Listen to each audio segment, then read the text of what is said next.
Hey guys, we are using a vise today. We were stripping wire and we're taking the strip meister off it right now. And now my husband is going to put in a pipe and cut it with a bandsaw.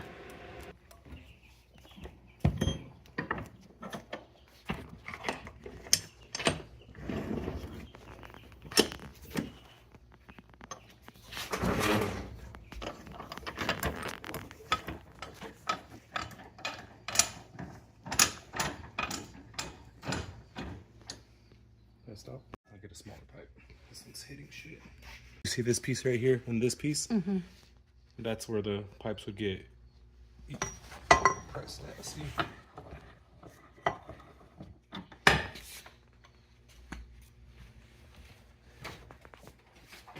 you